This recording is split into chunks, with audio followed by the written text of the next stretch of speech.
देश में corona virus संक्रमण के एक दिन में रिकॉर्ड 27,114 नए मामले सामने आए हैं और इसी के साथ देश में संक्रमण के कुल मामले शनिवार को 8 लाख के पार हो गए हैं। 4 दिन पहले ही देश में संक्रमण के मामलों की संख्या 7 लाख से अधिक हुई थी।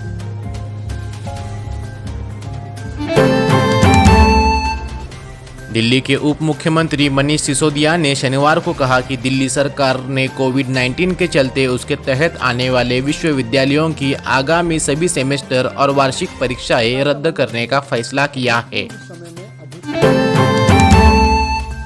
भारतीय रिजर्व बैंक के गवर्नर शक्तिकांत दास ने शनिवार को स्टेट बैंक ऑफ इंडिया के कोविड-19 का कारोबार और अर्थव्यवस्था पर प्रभाव वर्चुअल कॉन्क्लेव में शामिल हुए।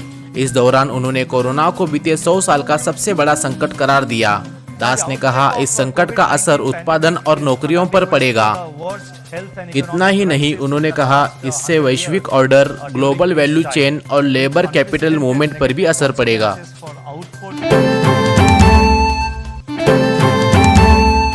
असम में बाढ़ की स्थिति शुक्रवार को और बिगड़ गई। डिब्रूगढ़ तथा और 2 जिलों के बड़े क्षेत्र में पानी फैल गया है। इससे 1.70 लाख और लोग इसकी चपेट में आ गए।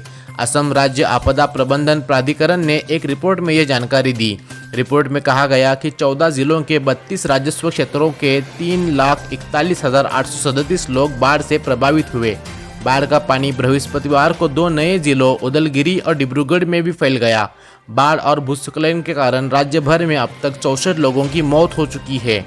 इसी बीच क्षेत्रीय मौसम विज्ञान केंद्र ने असम और पड़ोसी मेघालय में विभिन्न स्थानों पर भारी वर्षा का अनुमान लगाया है। देश भर में कोरोना वायरस के बढ़ते प्रचलन को देखते हुए लॉकडाउन की घोषणा की गई थी। 10वीं और 12वीं की परीक्षाएं लॉकडाउन से पहले हुई थी। 10वीं का भूगोल का पेपर रद्द कर दिया गया था। जैसे जैसे समय की सीमा बीतती गई, निकाल के बारे में कई चर्चाएं शुरू हुई। अंत में शिक्षा मंत्री वर्षा गायकवाड़ ने परिणामों पर चर्चा को समाप्त कर दिया। राज्य शिक्षा बोर्ड के 10वीं बोर्ड के परिणाम 31 जुलाई तक घोषित किए जाएंगे और 12वीं बोर्ड के परिणाम 15 से 20 जुलाई तक घोषित किए जाएंगे। शिक्षा मंत्री वर्षा गायकवाड़ ने हिंगोली की यात्रा के दौरान इस बात को कहा। इचलकरंजी शहर में आज कोरोना के 9 पेशेंट पाए गए, जिसमें शहर के पूर्व उप नगराध्यक्ष को भी कोरोना हुआ है। सोड़गे मला के 3 और शाहपुर के 1 पेशेंट शामिल हैं। वहीं गणेश नगर में एक ही परिवार के 4 लोगों को कोरोना संक्रमण हुआ है। इसी के साथ शहर में कुल कोरोना पॉजिटिव की संख्या 107 हुई है। वहीं अब तक 9 लोग इस कोरोना से मृत हो चुके हैं। कोल्हापुर जिले में कोरोना का कहर फिर से शुरू हुआ है। कोरोना संक्रमितों का आंकड़ा रोज बढ़ता जा रहा है। आज कुल 27 कोरोना पॉजिटिव पाए गए, जिससे अब तक कोल्हापुर जिले में कुल संक्रमितों की संख्या 1166 हो चुकी है।